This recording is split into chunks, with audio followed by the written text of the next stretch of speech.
अस्सलाम वालेकुम बच्चों, मैं उम्मीद करता हूँ कि आप सब ठीक ठाक होंगे। तो हम अपना टॉपिक शुरू करते हैं आज का। बिस्मिल्लाहिर्रहमानिर्रहीम। हमारा आज का जो टॉपिक है बच्चों, उसका नाम है diffraction of X rays by crystals. के क्रिस्टल्स से एक्स रेज की डायफ्रैक्शन कैसे होती है।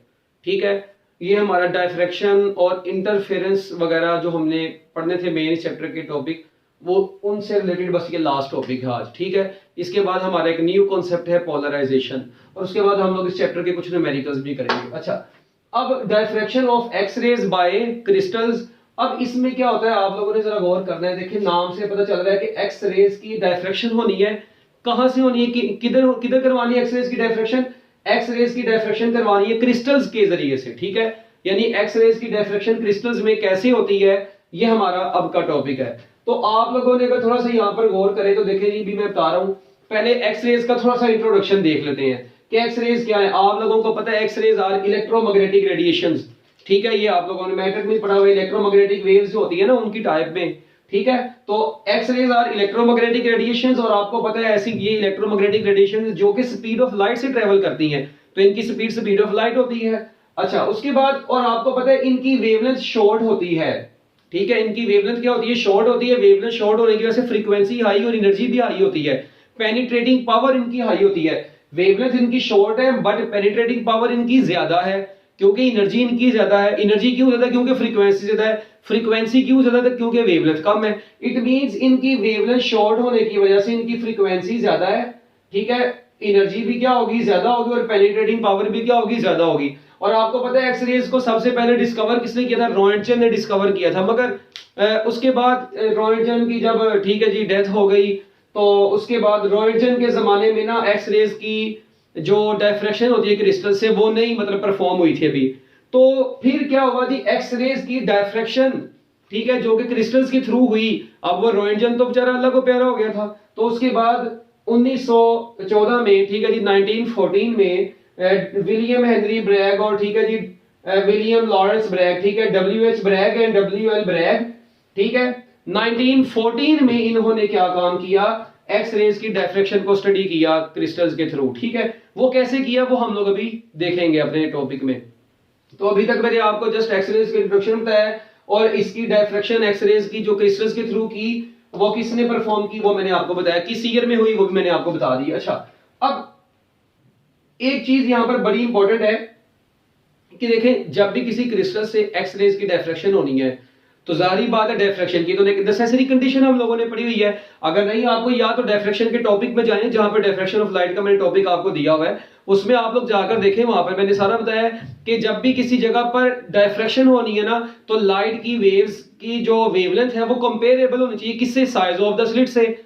इसका मतलब ये होगा कि यहां पर भी अगर आपने रेडिएशंस की, एक्स रेज रेडिएशंस की क्या करवानी है, डायफ्रैक्शन करवानी है, तो एक्स रेज की वेवलेंथ कंपेरेबल होनी चाहिए किसके थ्रू, जो डायफ्रैक्शन जिस क्रिस्टल के ऊपर करवानी है, उस क्रिस्टल की स्पेसिंग जो है, क्रिस्टल की लेयर्स के दरमियान में जो डिस्टेंस है, वो एक्स रेज की वेवलेंथ से कंपेरेबल होगा, तो क्रिस्टल्स के ऊपर भी डायफ्रैक्शन परफॉर्म होगी। Very important line, diffraction through crystals उस वक्त परफॉर्म होगी जब क्रिस्टल की लेयर्स के दरमियान में जो स्पेसिंग होती है, जिसको इंटरप्लेनर स्पेसिंग भी बोला जाता है, अगर interplanar spacing of the crystal comparable होगी किससे, वेवलेंथ ऑफ द रेडिएशन से, एक्स रेज की वेवलेंथ से कंपेरेबल होगी, तो डायफ्रैक्शन परफॉर्म होगी। तो ये मैंने लिखा जी, ग्रेटिंग स्पेसिंग यानी interplanar spacing of the crystal must be of order of wavelength of radiation use. जो रेडिएशन यूज की अगर उनकी वेवलेंथ से मैचिंग होगी उसकी। अब देखें, wavelength of the light use आमतौर पर कितनी होती है, आपको पता है एक्स रेज की वेवलेंथ 10⁻⁻10 मीटर होती है, 1 एंगस्ट्रॉम। अगर ग्रेटिंग की स्पेसिंग भी इस ऑर्डर में हुई, तब ही वहां पर एक्स रेज की डायफ्रैक्शन प्रोमिनेंट होगी। ये बात याद रखनी, बड़ी इंपॉर्टेंट लाइन थी ये। ठीक है, अच्छा, अब हम लोग देखते हैं कि मतलब किस तरह क्रिस्टल की सरफेस से डायफ्रैक्शन जो होती है ना एक्स रेज की क्रिस्टल्स की होती है। तो आप लोग अगर यहां पर थोड़ा सा गौर करें तो ये देखें जी, हमारे पास सपोज करते हैं ये एक क्रिस्टल है। ठीक है, क्रिस्टल की लेयर्स है कुछ। ठीक है, यहां पर मैं ये शो कर देता हूं, आप लोग इनको अपनी मर्जी से नाम भी दे सकते हैं। ठीक है, मगर जो बुक वाले ने दिए हैं कोशिश करनी है आप लोग भी वही नाम दे देना। ठीक है, सपोज करते हैं जी, ये हमारे पास एक क्रिस्टल है। ठीक है, अब इस क्रिस्टल की सरफेस पर ये जो पॉइंट है सपोज करते हैं ये P है, तो ये वाला पॉइंट क्या होगा P प्राइम। अगर ये वाला पॉइंट P1 है तो ये वाला पॉइंट क्या होगा P1 प्राइम। अच्छा अगर ये वाला पॉइंट P2 है तो ये वाला पॉइंट क्या होगा P2 प्राइम होगा। ठीक है, डिफरेंट पॉइंट्स अपनी मर्जी से नाम दे देते हैं। और उसके बाद यहां पर मैं जो है जी ये छोटी छोटी क्या नाम है रेक्टेंगल्स सी आपको नजर आ रही है, ये बन गई है। अच्छा अब ये पूरा क्रिस्टल का स्ट्रक्चर है, सपोज कर लें NaCl का स्ट्रक्चर है, ठीक है, निकल क्रिस्टल है, कोई भी मतलब क्रिस्टल है, ठीक है, उसका ये स्ट्रक्चर है। अच्छा अब आप लोगों ने क्या काम करना है, यहां पर एक्स रेज आई, ठीक है जी, सपोज करते हैं एक एक्स रे जो है ना एक ऐसी आई कि वो इस को पेनिट्रेट करके इसके अंदर से गुजर के इस पॉइंट पर जाके फॉल की और यहां से ऐसे रिफ्लेक्ट होकर वापस आई। अच्छा एक रे आई, ठीक है, वो इसकी अपर सरफेस से यहीं से रिफ्लेक्ट बैक होकर वापस चली गई। अच्छा अब ये दोनों मतलब बीम्स आई हैं, एक्स रेज की ये बीम थी, ठीक है, इसको हम लोग नाम दे देते हैं 1 का और इसको नाम दे देते हैं 2 का। और इस वक्त आप लोग देख रहे हैं कि ये कोई एंगल बना रही है यहां पर, ठीक है, इस एंगल को बोलते हैं ग्लेंसिंग एंगल। क्या है बोलते हैं जी, इस एंगल को बोलते हैं ग्लेंसिंग एंगल। और इस एंगल को बोलते हैं क्योंकि यहां से स्कैटर्ड होगी, इनको बोलते हैं स्कैटर्ड एंगल। तो पहले तो आपको ये पता होना चाहिए ग्लेंसिंग एंगल। ग्लेंसिंग एंगल किसको बोलते हैं, इंसिडेंट रेडिएशंस का क्रिस्टल की सरफेस के साथ जो एंगल बनता है ये आमतौर पर ग्लेंसिंग एंगल है। और उसके बाद ये जो एंगल होता है बच्चों इसे क्या बोलते हैं, जो स्कैटर्ड रेज का, स्कैटर्ड एक्स रेज ने इसकी क्रिस्टल की सरफेस से बनाया, इसको आमतौर पर स्कैटर्ड एंगल बोल देते हैं। अच्छा अब यहां पर आप लोगों ने देखना है कि ये बीम 1 और 2 आई, ठीक है, ये अपर सरफेस से रिफ्लेक्ट होगी, ये थोड़ा सा क्योंकि इसकी एनर्जी ज्यादा होती है पेनिट्रेट करके मटेरियल के अंदर से गई और वहां से रिफ्लेक्ट होकर वापस आई। इस वक्त बीम 1 और 2 जब यहां से रिफ्लेक्ट होकर वापस जा रही हैं, इधर हमारे पास एक डिटेक्टर होता है। क्या होता है बच्चों, एक डिटेक्टर है, ठीक है, और यहां पर ये किसी सोर्स से लाइट रेज आ रही थी ना, एक्स रेज का कोई भी सोर्स है। अच्छा अब ये डिटेक्टर जो है ना इनकी इंटरफेरेंस को ऑब्जर्व करेगा। ये आपको देखने में बहुत दूर दूर नजर आ रहे हैं, एक्चुअली दूर दूर नहीं, ये बहुत करीब करीब है। ये क्रिस्टल की लेयर्स के दरमियान में डिस्टेंस बहुत कम है, तो बहुत कम है, इट मींस इनकी इंटरफेरेंस ओवरऑल हमें डिटेक्टर में नजर आएगी। वो तो हमने जब डायग्राम बनाई है थोड़ा सा हमें इसको मतलब मैक्रो लेवल पर बनाना पड़ा है।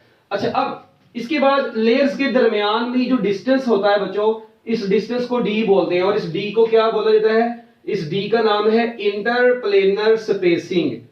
इस डी को बच्चों क्या बोलते हैं, इंटरप्लेनर स्पेसिंग बोला जाता है ऑफ द क्रिस्टल।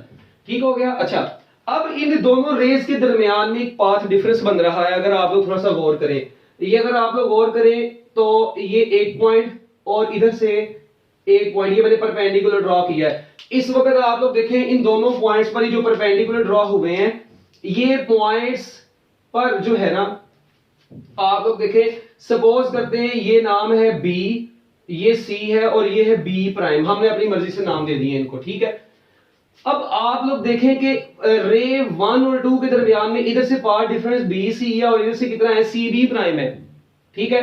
अब ये दोनों एक्स्ट्रा पाथ डिफरेंस हैं, ये दोनों क्या है, इसका मतलब है BC और CB प्राइम, इन दोनों के दरमियान में यानी path difference between beam 1 and 2, दोनों बीम्स के दरमियान में बच्चों जो पाथ डिफरेंस है वो किसके बराबर होगा, BC plus CB prime, BC plus B prime C। तो ये टोटल पाथ डिफरेंस आ रहा है। अब अगर मैं कहता हूं जी ये पाथ डिफरेंस कैलकुलेट करना है मैंने, तो इसमें कोई मुश्किल चीज नहीं है। आप लोग देखें इधर एक एंगल बन रहा है थीटा, इधर भी एंगल बन रहा है थीटा। आप लोग इधर से क्या काम करें, ये ट्राइंगल को सोल्व करें। अगर आप लोग गौर करें इधर ये ट्राइंगल नजर आ रही है, इसको सोल्व करना है और इस ट्राइंगल को सोल्व करना है, BC निकालना है। साइन थीटा का फार्मूला होता है परपेंडिकुलर ओवर बेस। ये देखना जरा, अगर आप लोग ये ट्राइंगल के ऊपर गौर करें, परपेंडिकुलर ओवर हाइपोसोरी, अब ये देखिए जरा, अगर आप लोग यहां पर थोड़ा सा गौर करें तो ये एंगल हमारा 90 डिग्री का बनता है, ठीक है, ये एंगल थीटा बनता है, ये D है और ये है जी B और C, ठीक है। अब आप लोग यहां पर गौर करें, इधर साइन थीटा अप्लाई करना है। जब आप लोग यहां पर साइन थीटा अप्लाई करेंगे तो मुझे बताएं जी साइन थीटा बराबर होगा BC ओवर 90 के सामने वाला हाइपो D आ गया, तो BC बराबर आ गया D साइन थीटा के। लो जी आप लोगों के पास एक इक्वेशन आ गई। अच्छा ये जो ऊपर पाथ डिफरेंस वाली इक्वेशन है इसको इक्वेशन नंबर ए का नाम दे दें।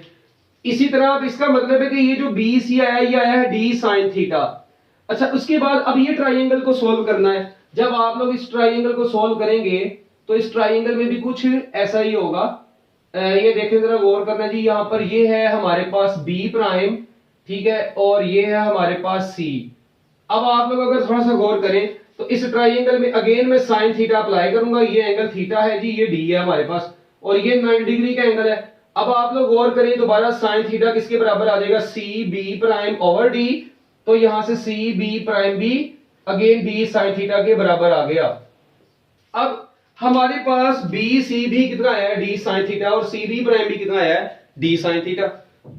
अब ये दोनों को कहां पर पुट कर देना है, put in equation number A. लो जी बस जब हम लोग इनको इक्वेशन नंबर ए में पुट कर देंगे, ठीक है, तो इक्वेशन नंबर ए में पुट करने के बाद हमारे पास फाइनल जवाब आ जाएगा G D sine theta, D sine theta plus, मेरा ख्याल है यहां से नजर नहीं आ रहा, थोड़ा नीचे करके लिख देते हैं, D sine theta plus D sine theta is equal to path difference. ये आपके पास आया है तो ये बन गया 2d sine theta is equal to path difference.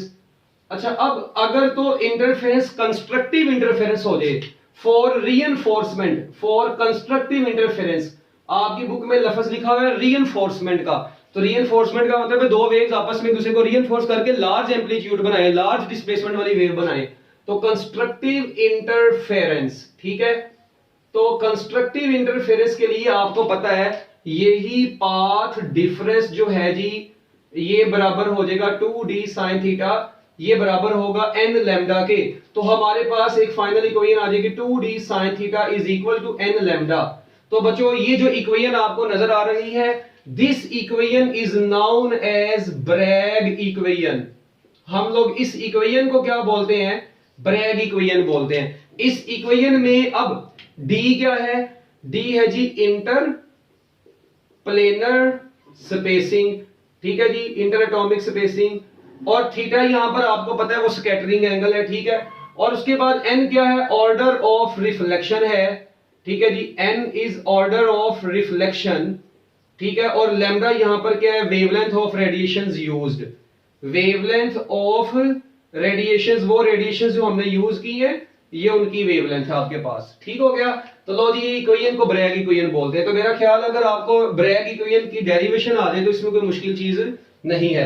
अच्छा उसके बाद ना X ray, diffraction of X ray by crystals के ना कुछ यूजेस हैं, ये आप लोग ये बायोलॉजिकल यूजेस हैं, ठीक है। फिजिक्स के अंदर तो इतनी अहमियत नहीं रखते, मतलब रखते होंगे एक लेवल पर जाके, मगर हमारे बीएफएससी लेवल तक हम लोग इसको जुबानी याद रखेंगे कि स्ट्रक्चर ऑफ बायोलॉजिकल मॉलिक्यूल्स, ठीक है, मतलब हेमोग्लोबिन एक बायोलॉजिकल मॉलिक्यूल है, ठीक है, ये हीमोग्लोबिन जो मर्जी पढ़ ले इसको, ठीक है। तो ये इंपॉर्टेंट कंस्टिट्यूएंट ऑफ ब्लड है, आपको पता है ब्लड का इंपॉर्टेंट कंस्टिट्यूएंट है ये। तो कहते हैं इसके स्ट्रक्चर को हम लोग इसकी मदद से एक्सरे डिफ्रैक्शन की मदद से स्टडी कर सकते हैं। वो कैसे कर सकते हैं वो एक अलग से टॉपिक है पूरा। इसी तरह double helix structure of NA, DNA, ठीक है, डीएनए का जो डबल हेलिक्स स्ट्रक्चर है उसको भी हम लोग किसकी मदद से जो है ना वो कैलकुलेट कर सकते हैं, मतलब फाइंड आउट कर सकते हैं उसका स्ट्रक्चर एक्सरे डिफ्रैक्शन की मदद से, ठीक है। तो लो जी खैर ये तो इसके यूजेस थे, आखिरी पैराग्राफ में लिखे हैं। अब आपने अगर पेपर में ये लॉन्ग क्वेश्चन में आएगा, सबसे पहले एक्सरेज के बारे में 2-3 लाइनें लिखनी है, उसके बाद डिफ्रैक्शन की नेसेसरी कंडीशन क्या है, इसकी एक्सप्लेनेशन में मतलब सबसे पहले इस पूरे फिनोमेना को किसने एक्सप्लेन किया, और ये सारी कहानी आपने अंग्रेजी में लिखनी है।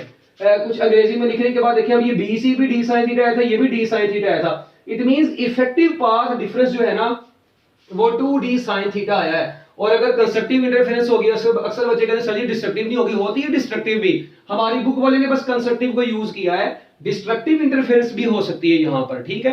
तो कंस्ट्रक्टिव इंटरफेरेंस के लिए बस हमने ये फार्मूला लिखा है, और ओवरऑल हम लोग ग्रेडिंग का जितना भी मतलब इसका जो क्या नाम है एक्सरे क्रिस्टल का जो स्ट्रक्चर है ना वो हम लोग डिटेक्टर के अंदर डिटेक्ट करते हैं सारा, ठीक हो गया जी। तो मैं उम्मीद करता हूँ कि टॉपिक नहायत आसान था, आप लोगों को समझ आ गया होगा। Best of luck, Allah Hafiz.